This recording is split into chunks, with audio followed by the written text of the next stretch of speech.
రెండే అయింది, ఏం కాదు. ఆకలి వేస్తుంది అప్పుడే.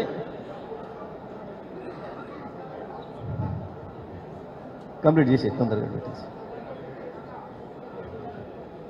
భువనగిరి నియోజకవర్గ బీఆర్ఎస్ పార్టీ విస్తృత స్థాయి సమావేశంలో ఈ సమావేశానికి అధ్యక్షత వహిస్తున్న పెద్దలు జిల్లా పార్టీ అధ్యక్షులు రామకృష్ణారెడ్డి గారు, పెద్దలు తెలంగాణ రాష్ట్ర మాజీ మంత్రివర్యులు, పార్టీ ఆవిర్భావ సభ్యులు, ఉద్యమ సహచరులు హరీష్ రావు గారు, సోదరులు భువనగిరి మాజీ శాసనసభ్యులు శేఖర్ రెడ్డి గారు, మిత్రులు వెంకటేశ్వర గారు, జిట్ట బాలకృష్ణారెడ్డి గారు, ఉద్యమ సహచరులు జడ్ల అమరేందర్ గారు, కొలుపుల అమరేందర్ గారు, వేదిక పైన మాట్లాడిన మిత్రులందరూ, కార్యక్రమంలో హాజరైన బీఆర్ఎస్ సైనికులందరికీ, మీడియా మిత్రులందరికీ నా నమస్కారాలు. వాస్తవానికి మిగతా నియోజకవర్గాలతో పోల్చినప్పుడు భువనగిరికి వచ్చినప్పుడే ఎక్కువ మంది పాత మిత్రులను కలుసుకునే అవకాశం వస్తుంది. ఎందుకంటే ఈ జిల్లాలో, ఉమ్మడి నల్గొండ జిల్లాలో ఉద్యమ కేంద్రం అంటే భువనగిరి. భువనగిరితో పాటు ఆలేరు, కాకపోతే పట్టణం ఇది కాబట్టి ఆలేరు సమావేశాలకు వచ్చిన భువనగిరిలోనే కలుసుకునే పరిస్థితి ఉంటుండేది. అందరం కూడా చాలామంది మిత్రులు, వేదిక మీద ఉన్న మిత్రులు పేరు పెట్టి పిలవలిగిన పరిస్థితి ఉంటుంది, కింద ఉన్న వాళ్ళు కూడా. సరే, మనం ఈ సమావేశాన్ని కేవలం ఒక చిన్న సమీక్షలాగా, రేపు భవిష్యత్తు కార్యాచరణ కొరకు ఏం చేయాలనే దానికి మాత్రమే మనం పరిమితమై మాట్లాడుకుందాం. మా సహచరులు చాలా విషయాలు మాట్లాడినరు. ఓటమికి గల కారణాలని అంచనా వేయడంలో, వాటిని వివరించడంలో వాళ్ళకున్న ఆలోచనల మేరకి చెప్పగలిగాను. ఇక్కడ ప్రధానమైన విషయం, ఒక భువనగిరి మాత్రమే ఓడిపోలే. కొంతమంది మంత్రులు ఓడిపోయారు, మన వాళ్ళు ఓడిపోకూడదు, ఏ పరిస్థితుల్లో గెలుస్తారు అనుకున్న మిత్రులు కూడా చాలామంది ఓడిపోయారు. అభివృద్ధికి సంబంధించి ఆలోచన చేస్తే కొంతమంది మంత్రులు చాలా అభివృద్ధి పథకాలు చేసిండ్రు, చాలా ఎక్కువ చేసిండ్రు, సూర్యాపేట కంటే ఎక్కువ చేసిండ్రు. దురదృష్టవశాత్తు ఓడిపోయారు. ఓడిపోయినప్పుడు, అపజయం వచ్చినప్పుడే జాగ్రత్తగా ఆలోచన చేసుకోవాలి. ఆవేశాలు పడటమో, అనుమానాలు పడటమో, పక్క వాళ్ళని అనుమానించుకోవడమో, అవమానించుకోవడమో చేయకూడదు. అదృష్టవశాత్తు శేఖర్ కూడా లక్షణం ఉంది. నిజమే, ఓపిక పోవడం తప్పు అని చాలామంది అంటుంటారు అప్పుడప్పుడు ఆవేశంగా. నన్ను కూడా అంటుంటారు, సూర్యాపేటలో ప్రతి ఒక్కరు నన్ను విమర్శించేది ఇదే, మన కార్యకర్తలు. మీరు ఓపిక పోతారు, తప్పు చేసిన వాళ్ళని కూడా వదిలిపెడతారు, మీరు ఎందుకు క్షమించే గుణం ఎక్కువ ఎందుకు అని చెప్పి. తప్పకుండా ఎప్పుడైనా క్షమాగుణమే గెలుస్తుంది, అందులో సందేహం లేదు. మంచితనమే గెలుస్తుంది, ఓపికనే గెలుస్తుంది, అందులో సందేహం లేదు. అధికారం ఉంది అని చెప్పి బిర్ర వీగితే చరిత్రలో కనపడకుండా పోతారు. అధికారం చూసుకొని అహంకారం పెంచుకుంటే చరిత్రలో కనపడకుండా పోతారు, కనుమరుగవుతారు. ఇవాళ చూస్తున్నాం మనం, వాళ్ళే ఏందో రాజులమని ఫీల్ అవుతున్నారు. వాళ్ళలాగా ప్రవర్తించాలని మీరు కోరుకుంటున్నారా? మమ్మల్ని, శేఖర్ రెడ్డిని కావచ్చు, నన్ను కావచ్చు, హరీష్ అన్న కావచ్చు, ఇంకోని కావచ్చు, కాదు కదా. సందీప్ అద్భుతమైన సమాధానం చెప్పిండు, అద్భుతంగా మాట్లాడండి. వాడేది 2-3 కుక్కలు పెట్టుకొని, పోలీసులను కాపలా పెట్టుకొని ఏదో ఎగరొచ్చు నిమిషం, కానీ వాళ్ళ పరువు తీసుకున్నాడు రాష్ట్రం అంతటా. ఒక్క ఈ రాష్ట్రంలో కాదు, తెలుగు ప్రజలు చూసిన వాళ్ళు ఎవరైనా సరే మామూలు మనిషి అయినా వచ్చిండా, వేదిక మీదకి ఇంకే వేరే పద్ధతిలో వచ్చిండా అని చెప్పేసి అనుకుంటున్నారు. ఈ అహంకారాలు నిలబడవు. చరిత్రలో చాలామంది రాజులు, నియంతలు పోయినరు.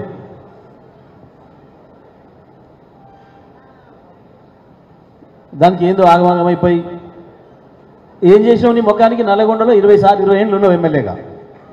మేం కదా తెచ్చింది మెడికల్ కాలేజు, మాకు భూపాలు వచ్చినాక కదా వచ్చింది మెడికల్ కాలేజ్. నిజాం కాలం నాడు వేసిన రోడ్లే మొన్న భూపాల్ ఎమ్మెల్యే అయిన తర్వాత కేసీఆర్ గారు వేయించిన రోడ్లే. మధ్యలో మీరు ఎవ్వడు చేయలే. అభివృద్ధి చూసిండ్రు ప్రజలు. భువనగిరి పరిస్థితి కూడా ఇక్కడ ఉన్న వాళ్ళందరం చూసినాడు ఏముండేనో. గత 4-5 ఏళ్లలో ఎంత మార్పు వచ్చిందో మనం చూసినాం. ఓటమి అనేది సహజమైన విషయం రాజకీయాలలో, మన ప్రజాస్వామ్యం. ఒక్కోసారి అపోహ పడవచ్చు, ప్రజలలో కూడా ఒకసారి అపోహ పడవచ్చు. గెలిచిన దానికి మనం ఎంత బాధ్యులమని అనుకుంటామో, ఓడిన దానికి కూడా మనమే బాధ్యత తీసుకోవాలి. గెలుపు నాది, బాధ్యత ఓడిపి నీది అనే మాట కరెక్ట్ కాదు ఎప్పుడు కూడా రాజకీయాల్లో. గెలవడానికి కారణం మనమే అయినప్పుడు ఓటమికి కూడా కారణం మనమే. ప్రజల్ని సరిగ్గా అర్థం చేసుకోవడంలో, ప్రజల్ని మనం వెనుక తిప్పుకోవడంలో ఎక్కడో లోపం జరిగిందని భావించాలి. మనం వెంట ఉన్న వాళ్ళని అనుమానించుకునక్కర్లేదు.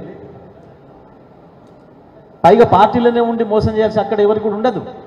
కార్యకర్తలకు ఇష్టం లేకపోతే వెళ్ళిపోతారు, పోయిన ఇష్టం లేని వాళ్ళు వెళ్ళిపోయింది. అట్లా అనుకొని మనం అవమానించుకునే పద్ధతిలో ఉండకూడదు ఎప్పుడు కూడా కార్యకర్తలు. ఇదే కార్యకర్తలం కదా 20,000, 30,000, 40,000 మెజార్టీలు ఇచ్చింది.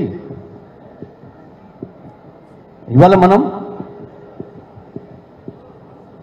ప్రజలను ఇక్కడ మంచి విషయాలు కూడా మాట్లాడిన మిత్రులు కొంతమంది, కొన్ని పథకాలు ఏదైతున్నాయో అవి కూడా మనకు నష్టం కలిగించినాయి అనే మాట. అయితే ఇది నష్టం కలిగిస్తుందనే విషయాన్ని మీరు కూడా గమనించలేకపోయారు. గ్రామస్థాయిలోనే గ్రహించి వద్దుసారి ఇవ్వకపోతేనే మంచిది, ఇప్పుడు ఇది ఇస్తే నష్టమయ్యేటట్టుందని ఆపుకోవాల్సిందేమో. కానీ మనం కూడా వాళ్ళు అనుకోలే. అట్లా ప్రజలు అర్థం చేసుకుంటారు. ఇవాళ వాళ్ళకు వచ్చింది, రేపు పొద్దున నాకు కూడా వస్తుంది అనే భావన ప్రజల్లో ఉంటుంది అని అనుకున్నాం అందరం. ఎందుకంటే ఏ ప్రభుత్వమైనా ఇప్పటివరకు దేశంలో, ప్రపంచంలో ఒక పథకం ఇస్తే అందరికీ ఒకే రోజు ఇవ్వడం సాధ్యం కాలే. అంచెలంచెలుగానే ఇచ్చుకుంటూ వచ్చిర్రు. వ్యక్తిగతంగా ఇచ్చే పథకాలు ఏవైనా సరే మనం చూసినాం. గతంలో దళిత ఎంపవర్మెంట్ కొరకు ప్రభుత్వం ఇచ్చిన సాయం 50,000 రూపాయలు ఇస్తే 6 నెలలు, సంవత్సరం తిరిగి తెచ్చుకోరు ఒకరొకరు. మరి అట్లనే ఆ ఊళ్ళో ఉన్న మిగతా వాళ్ళందరూ వేగనెస్ట్ వేయలే. ఇవాళ ఆయనకు వచ్చింది, రేపు మనకు వస్తుండొచ్చులే, ఆయన అదృష్టం ఉంది, ముందు వచ్చింది, తర్వాత మనకు వస్తుండొచ్చులే అనే భావన ఉండే. కానీ ఇవాళ ఆ సోదరి అంజం అద్భుతంగా చెప్పింది. ఇవాళ మనం ఏం చేయాలి, బీఆర్ఎస్ పార్టీ కార్యకర్తలుగా మన కర్తవ్యం ఏంది అనే విషయంలో చాలా స్పష్టమైన డైరెక్షన్ ఇచ్చిందాము మనకి. మనం ఇన్ని చేసినా ఎక్కడనో చేయలేదు అనేదాన్ని కానీ, రేపు వస్తుందనే దాన్ని కానీ మరిపించి ప్రజల్ని మోసం చేయగలిగింది కాంగ్రెస్ పార్టీ కార్యకర్తల గ్రామాలలో. ఇవాళ దాన్నే మనం తిప్పికొట్టాల్సిన బాధ్యత మన పైన ఉంది అనేది చిన్న లాజికం చెప్పింది. ఇచ్చిన ఏ మాట నెరవేర్చే పరిస్థితిలో లేరు.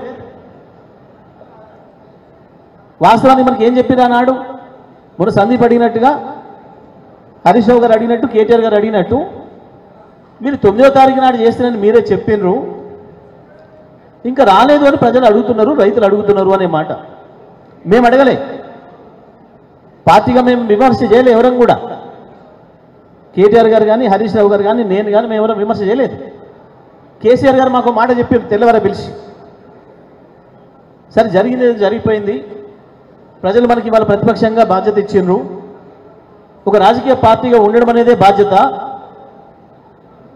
వాళ్ళ అవకాశం ఇచ్చి మెజారిటీ ఇస్తే అధికార పక్షంగా పనిచేస్తాం, అభివృద్ధి చేస్తాం, సంక్షేమం చేస్తాం. ప్రతిపక్షంగా బాధ్యత ఇస్తే తప్పకుండా అధికార పక్షం ఇచ్చిన హామీలు నెరవేర్చడానికి ప్రజల తరఫున పోరాటం చేయాల్సిన బాధ్యత, కొట్లాడాల్సిన బాధ్యత మన పైన ఉంది, నిజమే. కానీ కొత్త ప్రభుత్వం కదా, వాళ్ళని కుదురుకోనివ్వండి, ఒక 6 నెలలు చూద్దాం, మీరు ఎవరు కూడా తొందరపడి ఏం మాట్లాడకండి, సందర్భం వచ్చినప్పుడు నేను చెప్తాను, మీరు సంయమనంగా ఉండండి అని చెప్పి అందరికి చెప్పాను. మేమందరం అదే పద్ధతిలో ఉన్నాం. కానీ అసెంబ్లీ పెట్టిండ్రు, అబద్ధాలు మాట్లాడబోయినరు, బొక్కబొర్ర పడ్డరు. అసెంబ్లీ పెట్టి వాళ్ళే దెబ్బతిన్నారు, సమాధానం చెప్పలేకపోయారు. ముఖ్యమంత్రి మాట్లాడుతుంటే మంత్రులు లేసుడు, మంత్రులు మాట్లాడుతుంటే వాళ్ళ ఎమ్మెల్యేలు లేసుడు. మనం ఎక్కడ అభ్యంతరం చెప్పలే, మనం ఎక్కడ వాళ్ళని ఆపలే, వాళ్ళనే ఆపుకున్నారు. ఎవరికో స్పష్టత లేదు, పరిపాలించడం సాధ్యం కావట్లేదు, చేత కావట్లేదు. కొత్తగా దాన్ని మేము కూడా వదిలిపెట్టినాం. కానీ అబద్ధాలు బట్టగాల్సి మీదేస్తుంటే కూర్చోడానికి మనం ఉత్తగం లేము. ఉన్నది ఉన్నట్టు నిజాలు చెప్పినాం ప్రజల ముందట. తెల్లవారి నుంచి కూడా మనమేం ప్రశ్నించలే. ప్రజలు ప్రశ్నిస్తున్నారు, రైతులు అడుగుతున్నారు. రైతు బంధు వచ్చిందా? మీరు అందరు చేయలేపండి. ఎవరు రైతు బంధు వస్తే మొత్తం రైతు బంధు వచ్చిన వాళ్ళు ఎవరు ఉంటే లేరు. ఇదే మాట అనుకుంటున్నారు. రైతు ఏదన్నా సెల్లో ఏదన్నా సప్పుడు వస్తే అరే రైతు బంధే కావచ్చు చూసుకుంటున్నాడు. రైతు బంధు కాదు, ఏదో వ్యాపార ప్రకటన వస్తుంది. అరే రైతు బంధు కాదురా అని, రైతు బంధు రాలేదు ఇంకా ఎప్పుడు వస్తుంది అన్నారు. రైతు బంధు రాలేదు అని అంటే అడిగితే అన్నోని చెప్తాం కొట్టండి. ఇదేం పద్ధతి? ఎంతమంది చెప్తాం కొడతారు? 53 లక్షల మంది రైతులు ఉన్నారు, అందరు చెప్తాం కొడతాడా? దీనికి ఇచ్చారా కాంగ్రెస్కి అధికారం? నోటికి వస్తే ఒక బూతులు. నేను 10 ఏళ్ళ అధికారంలో ఉన్న ఒక్కరోజు ఒక అక్షరం కూడా తప్పు మాట్లాడలేదు. ఉద్యమకారుడిగా కూడా నేను ఎన్నడూ ఆవేశంగా ఈ జిల్లాలో ఉన్న పెద్ద మనుషులు ఒక మాట అనలేదు. కానీ వాళ్ళు తప్పని పరిస్థితులలో మీకు చెప్పుతో కొట్టినట్టు సమాధానం ఇవ్వడానికి నేను కూడా మాట్లాడాల్సి వస్తుంది అనే మాట నేను స్పష్టంగా చెప్పిన. వెంకటరెడ్డి కావచ్చు, ఇంకొకైనా కావచ్చు అని అనిపించుకోవద్దు, జాగ్రత్తగా ఉండండి అని చెప్పిన. నేను వ్యక్తిగత విషయాల గురించి ఎప్పుడు మాట్లాడలేదు, మీ ఆస్తుల గురించి ఎప్పుడు మాట్లాడలేదు, మీ బతుకుల గురించి నేను ఎప్పుడు మాట్లాడలేదు. ఎక్కువ మాట్లాడితే అన్ని మాట్లాడుతా, మీ బట్టలు ఇప్తా అనే మాట కూడా చెప్పిన నేను బహిరంగంగానే. ఇప్పటికైనా మాట్లాడకపోవడం మంచిది అనే మాట చెప్పిన. రాజకీయాలు తీరజీద్దాం. వ్యక్తిగత కక్షలతోని, ఈర్ష్యలతోని కేసులు పెట్టించుడు, ఆస్తుల మీద, ఇళ్ల మీద దాడులు చేసుడు, గివి చేస్తే ఊకోవడానికి మేమేం మామూలుగా లేము. మీరు ఇస్నూరు వారసులు, నిజాం వారసులు అయితే మేము అవిలమ్మ వారసులం, మేము బిఎన్ వారసులం, మేము ధర్మభిక్షం వారసులం, మేము రామరెడ్డి వారసులం, మేము ఆరుటి కమలమ్మ వారసులం. ఇంకేదో శాశ్వతం మన అధికారం అని అనుకొని మేము రాజులమని అనుకుంటే చాలా చిన్నది మిమ్మల్ని తీసి అవతల పడేయడం అనేది. అవి పనిచేయండి. మీకు అధికారం ఇచ్చింది ఏందో కేసీఆర్ని పొందబెడతాం, బీఆర్ఎస్ని పొందబెడతాం. ప్రజలు మీకు అధికారం ఇచ్చింది పని చేయమని, మీ మాటలు నమ్మి, మీ 420 మాటలు నమ్మి ప్రజలు మీకు అధికారం ఇచ్చింది. గాదాన్ని దృష్టి పెట్టండి, గాదాన్ని శ్రద్ధ పెట్టండి. గద అమలు చేస్తే నిజమైన ప్రజలు మమ్మల్ని తిరస్కరిస్తారు. మీకు దమ్ముంటే గద అమలు చేయండి. కానీ మమ్మల్ని ఎందుకు కొడతాం, జైల్లో పెడతాం, దాంతో పొందబెడతాం, ఈ పిచ్చి ప్రగల్భాలు బంద్ చేయాలి. ఈ పిచ్చి ప్రగల్భాలు మనం ఏం చేయలేము. వీళ్ళ భాషలను చూసి వచ్చిన వాళ్ళం కదా. మేము ఉద్యమం చేస్తున్న నాడు ఒకడు రాజశేఖర రెడ్డి బూట్లు నాకుతున్నాడు, చంద్రబాబు బూట్లు నాకుతున్నాడు. వీళ్ళు మన గురించి మాట్లాడతారు. మమ్మల్ని ఏందో చేస్తాం, జైలు పోతాం. మీ ముఖం జైలు అన్ని చూసి వచ్చిన వాళ్ళం మేము. జైలుకి పోతే సెల్యూట్ కొడతారు మాకు. ఇవాళ ప్రజలు జైలు అధికారులే సెల్యూట్ కొడతారు మాకు. మిమ్మల్ని కుక్కల కంటే హీనంగా చూస్తారు, ఊర కుక్కల కంటే హీనంగా చూస్తారు మిమ్మల్ని. మా చరిత్ర గది. ఎవరితో పెట్టుకుంటున్నారో ఆలోచించుకోవాలి. పొరపాట్లను, గ్రహపాట్లను వచ్చింది మీకు అవకాశం. ఇట్లాగా విర్రవీగితే శాశ్వతమైన సమాధి చేస్తారు మిమ్మల్ని. కేసీఆర్ని ఏమో చేస్తాం, కేసీఆర్ని ముట్టుకుంటామంటే కేసీఆర్ ఒకసారి ముట్టుకొని చూడండి, తెలుస్తుంది ఏమవుతుందో. ఎందుకో కేసీఆర్ జైలు పెడతామని మనం భయపెట్టిస్తారట.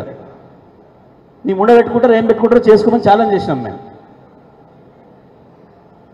కాబట్టి మనం బీఆర్ఎస్ పార్టీ కార్యకర్తలుగా ఎందుకో ఒక అపోహలు వచ్చినాయి. సర్పంచ్లు, ఎంపీటీసీలకు ఎంపీపీ జెడ్పీటీసీ మీద, జెడ్పీటీసీ ఎంపీపీలకు ఎమ్మెల్యే మీద, ఎమ్మెల్యేలకు పైన, సర్పంచ్ల మీద కింద కార్యకర్తలకు ఎందుకు వచ్చింది అనేది చాలా మంది మాట్లాడుకున్నాం. ఎందుకు వచ్చింది అంటే ప్రభుత్వ పథకాలు చక్కగా ప్రజలకు పోయినాయి, ప్రజల కడుపులు నింపినాం, మన కడుపులు మార్చుకున్నాం, కార్యకర్తల కడుపులు మార్చుకున్నాం. ఇంకా ఒక్కటే కారణం తప్ప ఇంకోటి కారణం ఏం లేదు. ఒకరి మీద ఒకరు మనం అపోహపడటానికి. వాళ్ళలాగా పైరవులు చేసి, వాళ్ళలాగా మంది దగ్గర డబ్బులు తీసుకొని ఎంఆర్ఓ ఆఫీస్కి, పోలీస్ స్టేషన్కి తిప్పలే మనం. మన కార్యకర్త ఒక్కరంటే ఒక్కరు కూడా చేయలే ఆ పని. తెలంగాణ ఉద్యమంలో ఎట్లా పనిచేసినామో ఇంకా అంతకంటే స్వచ్ఛంగానే ప్రభుత్వ పరిపాలన చేసిన మనం అందరం కూడా కింది నుంచి పై వరకు బీఆర్ఎస్ పార్టీ కార్యకర్తలందరూ కూడా.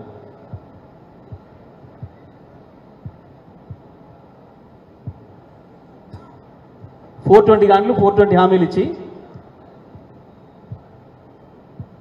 ప్రజల్ని మైమార్పింపజేసిండ్రు.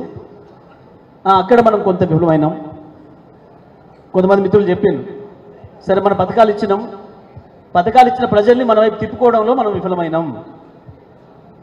ఎందుకు అంటే పథకం ఆఫీసర్ ఇచ్చిండు, మనం పోయి అడిగితే ఎట్లా వాడు, అది జరిగింది లోపం. ప్రభుత్వ పథకాలకి ప్రజలకు మధ్యన కార్యకర్తలు ఎక్కడో పోయినాం, దూరమైనాం. దానివల్ల జరిగిన నష్టం తప్ప ఎవరిని ఎవరు వ్యక్తిగతంగా అనుమానించుకునక్కర్లేదు. సో తప్పకుండా ఇవాళ అడుగుతున్నారు, ఎవరు చూసా మాట్లాడుతున్నారు. ఏ ఊర్లో పోయినా నిజమే, ఇంతకుముందు జితా చెప్పినట్టు, అరే మనం మంచిగా పోగొట్టుకున్నాం, ఎక్కడో పొరపాటు జరిగింది. చాలామంది చెప్పారు మిత్రులు వీళ్ళు మాట్లాడేటప్పుడు కూడా, ఏదో జరుగుతుంది అని మాకు అనిపించింది చెప్పినామనే మాట 100% నిజం ఇది. ఎందుకు అని అంటే ప్రజలు రోజు దగ్గరికి వచ్చిన కొద్దీ, అంతకుముందు మిమ్మల్ని చూస్తే ఉరికొచ్చిన వాళ్ళు, ఎమ్మెల్యే గారు ఊర్లోకి వస్తుందంటే మొత్తం ఊరంతా వచ్చిన వాళ్ళు, ఎన్నికలు రేపెన్నుగా మీరు అనగా పోతే ముఖాడు తిప్పుకొని పోతున్నారు. మీకు అర్థమైంది, అదే ఏదో మోసం జరుగుతుంది అని అర్థమైంది. అక్కడనే ఉంటుంది చిన్న తేడా. మళ్ళీ అదే ప్రజలు అంతకు మించిన మెజారిటీతో బ్రహ్మాండంగా మళ్ళీ గెలిపేయడానికి సిద్ధంగా ఉంటారు తొందరలోనే.